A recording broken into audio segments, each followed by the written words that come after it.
Musalia Mudavadi has been taking little jibes at the Deputy President concerning different issues, and we have taken note of that. Let's listen in to the ANC leader speaking in Seikuru in the county of Kitui during the burial of the father of Kalonzo Musyoka. Tunapata watu wamepora mali lakini wanaigawa kule nje wakisema we are generous, lakini wamepora mali yenu. Na ndio hapo mimi nasema kanisa itusaidie kwamba ile moral compass yetu iwe sawa.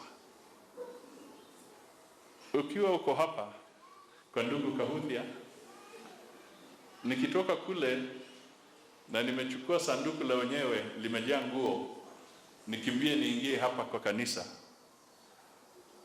mutanisukuma nje na museme we don't want to be associated with you because you are handling stolen goods. Peleka hizo nguo ambao umeiba huko nje. Je, nikikuja na briefcase imejaa pesa, mtanifukuza?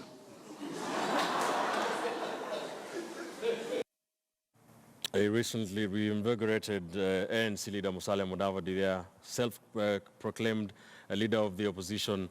And it's not the first time there's a day during another TV interview he did hit out at the DP against about the use of the hustler tag, trying to say that it is not a good example or a good thing per se to say. Let's listen to the Deputy President William Ruto trying to respond to some of the criticism that has been dished out to him because of the harambes and fundraisers where he has generously contributed to. Listen. Kwa sababu mimi nimefika hapa na mimi ni Mkristo na muamini Mungu. Na sina aibu ya kuamini Mungu. Na tayari mimi nimelaumiwa sana kwa kujenga kanisa, na mimi sina aibu ya kujenga kanisa. Kwa sababu malipo hayako hapa, yako mbinguni. Siwezi kuwa nikawa hasla huku alafu nikawa hasla tena mbinguni.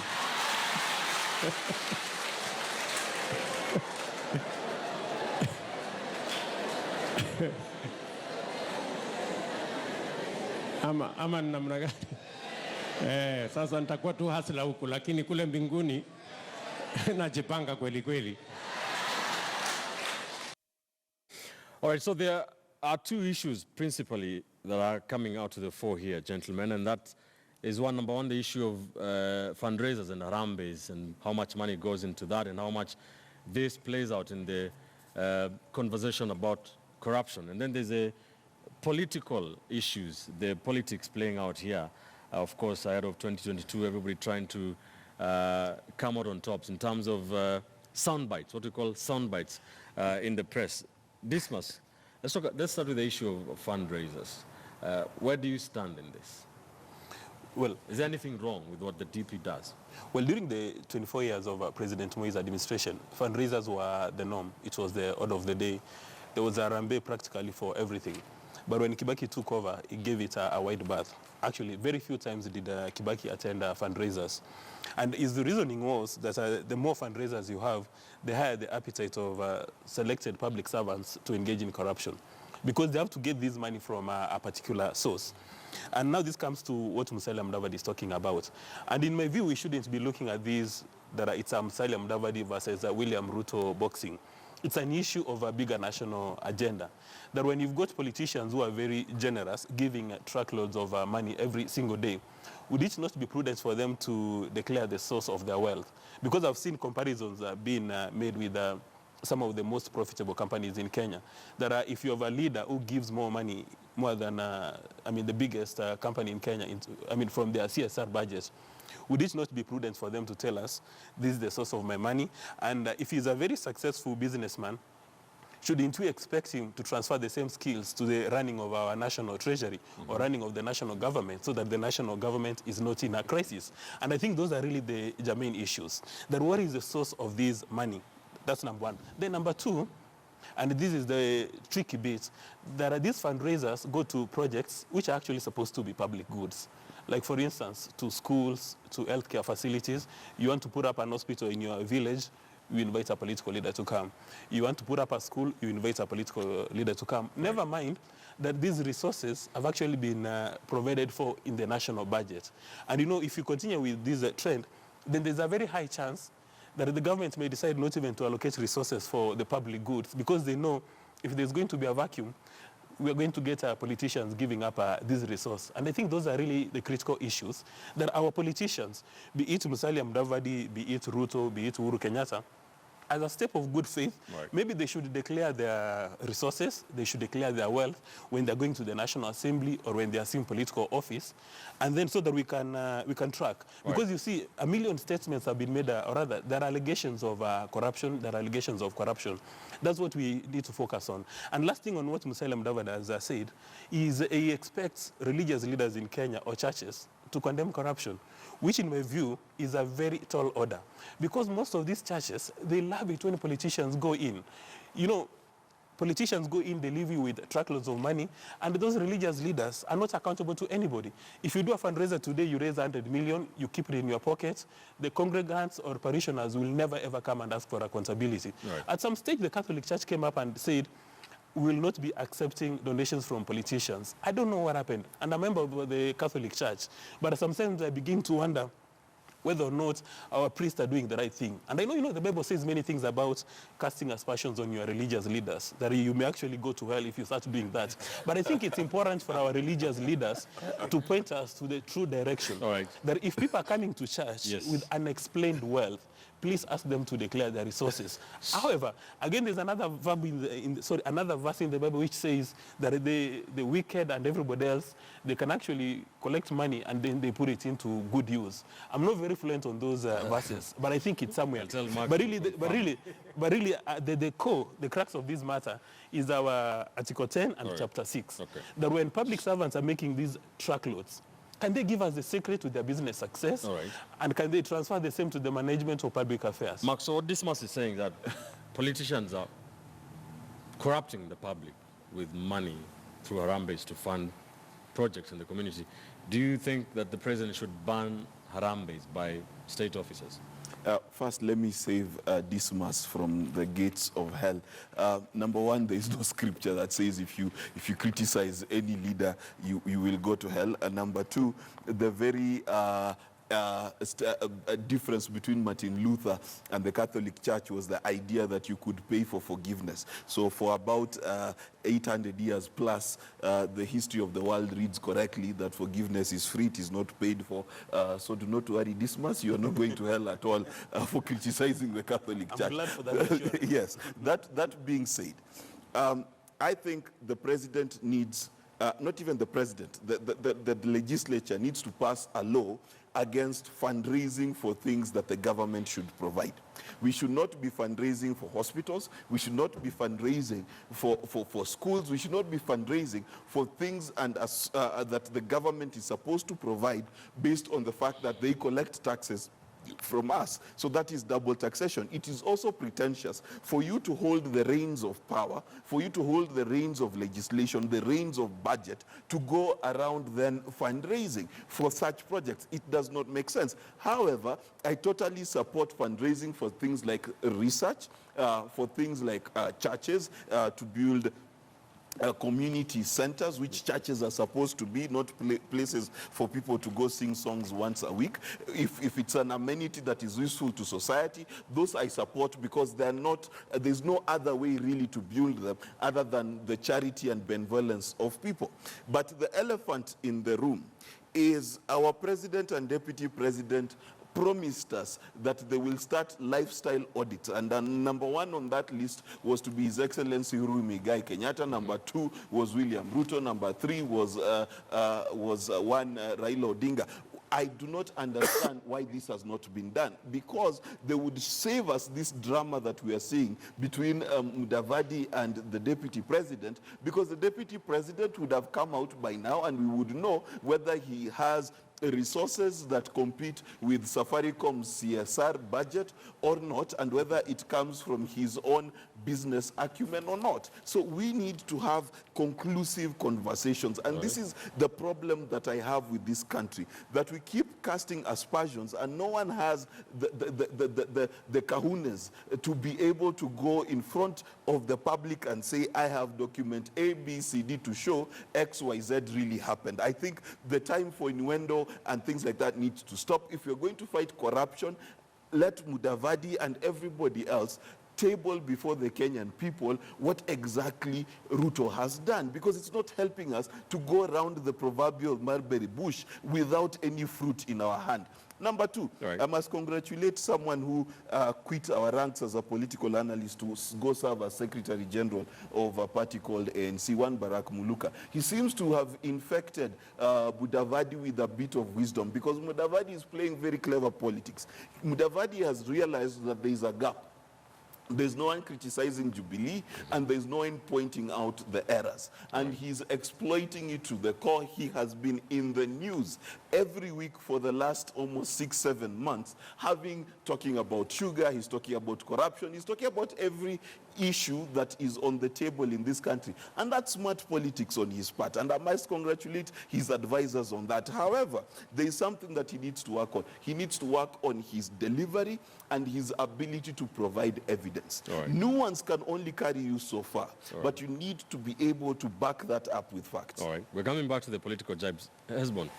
First, let me say that no one should fundraise for research. I'm a researcher. The government should actually fund research. Countries that have invested heavily in research reap big time.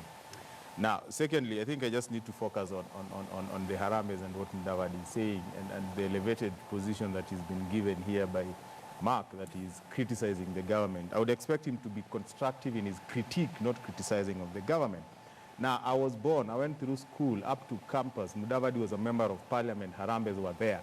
He was contributing. He was even at some point finance minister and deputy prime minister. But having served in parliament at a time when Harambes were the big thing, you know, during the Nyayo era, he never criticized Harambes. He never asked people, he never asked the clergy to start interrogating where people are getting money to contribute, you know. And it is, I think, dishonest to all of a sudden, you know, become critical of something that has sustained his political career. Yesterday, he was also in a fundraiser, you know. If he cannot contribute as much as other people contribute, what is the problem with contribution? And is the problem an individual or a societal issue? And if it is a societal issue, where has it been? Why now? And is the solution in public address platforms where he's talking to the public? I think the issue is, if you are to fight corruption, we should direct the fight against corruption in the right platforms. If you are to talk about things that elevate other politicians at the expense of others, I think we need to have a benchmark. You know, you cannot criminalize an activity because certain individuals don't derive the gratification that they require from that activity. If he was contributing more and he was being praised left, right, and center, I don't think he would have a problem with that. But I think there is a critical issue that we need to address, that to what extent do we have a situation where public officers who are charged with the responsibility of service delivery fund the things that their offices and their dockets are supposed to ensure are running. And I think that's a critical question, whether it is the deputy president, Davad himself, or Gideon, Senator Gideon Moy, because we've seen all these guys in Harambes. And I think that is a critical issue, that to what extent do we need to interrogate conflict of interest in the amount of money that people give, not sources. I mean, the deputy president is a businessman like so many others. So I think there is this aspersion that people are casting that he's contributing a lot of money over the weekend. If people are genuine, people would ask themselves, what is the source of this money? People would investigate. And I don't think Kenyan politicians are in the business of interrogating things in the interest of the public. And Mudavadi is just in the business of elevating himself at the expense of the deputy president. All right, Kipchumba, very quickly, there's an article by Makao Mutua, Professor Makao Mutua, about the same, and there's a paragraph here where he says, I've heard it say that we shouldn't stop generous and prosperous public officials from showering the people with largesse from the kindness of their hearts. I have never heard of a successful business person who goes around the country every weekend dropping free millions on citizens. Does he have a point? There is no point absolutely there. I think Makau Mutua suffers from an American disease where they are trying to look at Kenya through the American eyes. But we must invite him back here to discuss serious issues and issues that are here with us. We cannot discuss Kenya through television and through emails. This is a real country. We have real problems. Right. First of all, we cannot address serious issues like the ones on leadership integrity through people who themselves they have lived and ate the cake. The only cake they have known in their lives is proceeds from corruption. There is one thing we need to ask ourselves, and whenever we talk about Mudavadi, first of all, Mudavadi, without being pushed by people behind him, he cannot be anybody. He was pushed, Moi picked him from school to where he is. He was told by Moi, don't leave Kanu in 202, relax, he relaxed. He is a man who only takes instruction. Even now, I will not be surprised that there are people who are using him. There are people behind him now. So, but let us address the issues. He is raising critical issues. But what we must look, Ben, ask yourself, there has been a governor who has lived in United Arab Emirates a whole month. We do not ask where did he get that money to support such a lifestyle. Because if today you go to United Arab Emirates and you tour Spain, you go all those places, your budget might run to millions. There are people who drink top-of-the-range single malt alcohol in this country. Nobody questions how Ben can buy alcohol in one sitting of 6 million. But when people fundraise, we ask questions. Therefore, what we need to address is the law. If today, as we are going to an election, we need to ask people to declare their sources of their wealth. And Mudavadi should make sure that he is a politician. He should remain being a politician and not an investigator with DPP or EACC. He should choose one. All right. So, but finally, yes, what we must put it into place. I am surprised anytime I listen to Mudavadi, I try to ask myself what the mendacity that he purports to swim in is too much. And then we must ask ourselves, at what point did Mudavadi meet the Damascus? Mendacity is the ability to swim in a lot of untruthful things. But the thing is this, the moment we must ask ourselves, what is this point of epiphany that Mr. Mudavadi came into realization that Harambes are bad, when he is the person who was the finance minister when this country lost money through exporting shockers and pangas in the name of gold. The golden bag happened under his nose. He need to address that. Gakuo died the other day because of the cemetery issue. Mudavadi was at the helm. So we should not ask like we are priests. So let's talk about good pointers there. Let's talk about the politics now very quickly. 4 minutes we only have. Who is winning this? We have seen Raila Odinga historically to be one of those political figureheads who have hit out very hard at the deputy president. Now Mudavadi has been trying to do that. Has it been working from where you sit? Well, again, when you analyze the political space, there are many victims or orphans of the handshake. After the Raila-Kenyatta handshake, a few minutes later, you saw Kalonzo troop in. And it seems the case that Musalia Mudavadi is the only man left standing. And as we are told from physics, a vacuum shall not exist. So Musalia Mudavadi is taking advantage of that opportunity presented to him. He could be having people working behind him, and there's not a single politician who runs a campaign alone. I mean, the last campaign we had of Uhuru Muigai Kenyatta, there were a million people in his secretariat. And I think we are running away from the critical issues.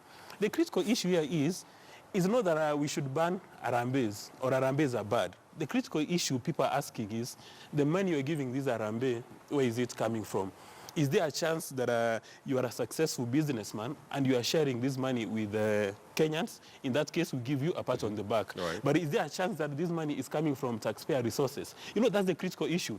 We may tiptoe around the issue, even venture into character assassination, but we will not be solving the problem. The problem here is, if, for instance, I mean, a man of modest means like me, every single weekend I'm giving 10 million bob, even my spouse will start asking, this must wait a minute, this 10 million you're giving every weekend, where is it coming from? Because I don't have any business which gives me that kind of a profit. Right. So these are the main issues that people are asking. Mark, the political side of this, Mudavadi is trying to reinvent himself as the macho, hard-hitting opposition leader. Is it working with these little bouts with the DP. And that's why I was congratulating him. I was not congratulating him on being a good person. I was congratulating him on being politically astute. Okay, what he is doing today, we are discussing it today. Last year, during elections, how many times were we discussing Mudavadi? He has put himself on the map. Now, whether that is right or wrong, he has done it. So is that particular trick working? Yes, it is. But I'm giving him the same advice I gave Keter, and I gave, what's the other guy, Kutunyi, and Tiran, and everybody else. Listen, if you're going to fight this fight called you versus William Ruto, it's very simple. Go prepare a thing called a dossier. Stop this roadside market level gossip, okay? Go hard. Ruto is not, listen, there's a simple rule at war, that if you're going to go to war, you make sure you kill your enemy. Ruto is not the kind of guy you leave alive. He will destroy you. So if you're going to go after William Ruto, prepare a bulletproof dossier. Deliver it to the Kenyan people. These kid gloves they're playing with, Ruto will give them a knockout. I'm predicting for you. Ruto is too smart. So if they're going to play with kid gloves, he's going to beat them 10-0. But is he doing himself service? Listen, he's the guy Kenyans are talking about. So Musalia Mudavadi is definitely doing something right in terms of, for once, being on the table here, being discussed. I can't remember the last time we gave him more than 10 minutes. Hesbon, the other day he was saying on a TV interview, trying to issue a blow about the hustler name or tag that the deputy president, calling himself the hustler, trying to destroy that. Such kind of political, punchlines. Is that what he needs? Is it working for him in this political space? It is not working, and it won't work. I think for the simple reason that, and of course, you know, there are already conversations going around that we are not going to support cowards.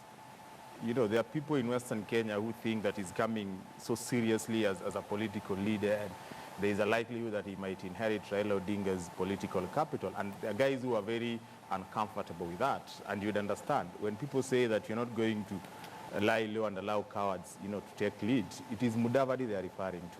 Now, he's punching too high, and I think the problem that we have with that is that most of us are actually seeing a bitter Mudavadi who is still suffering from the hangover of having been overtaken by the Deputy President, William Ruto. I remember in 2007, he was the second in command, you know.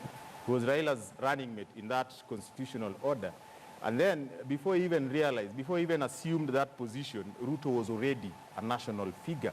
And that is what is disturbing him. And the more he keeps punching and attacking the Deputy President, the more he looks ridiculous, you know, as somebody who is fighting a war that he should not fight. He's actually reducing himself to the levels of Honorable Cyrus Jirongo and the likes, which is very unfortunate. Address critical issues. You have a platform. I mean, there is no, and he cannot be an opposition leader. I mean, let us be serious. Opposition is about providing solutions to the government, not criticizing left, right, and center. And there is no way he's going to offer that, you know, with a lack of clout in parliament.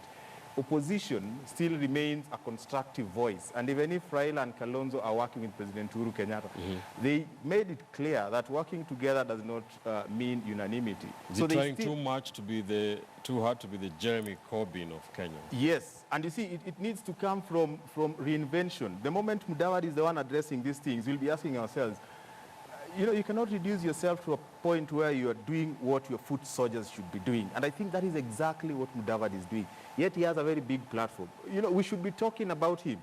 We should be talking about the cloud that is around Mudavadi. We are discussing Mudavadi here, which is a good thing, but we are discussing him in the mold of Junet Mohammed, Adan Duale, and those are foot soldiers of serious, Kutunyi, foot soldiers of serious politicians in Kenya. All right, let's leave it at that. Let's see how that plays out. Let's see how Musalia Mudavadi continues to reinvent himself. Has been asking questions about the government, saying he will not be swayed to join the government, that he is the opposition leader in this country. Let's take another quick commercial break. We are back more shortly. One more time.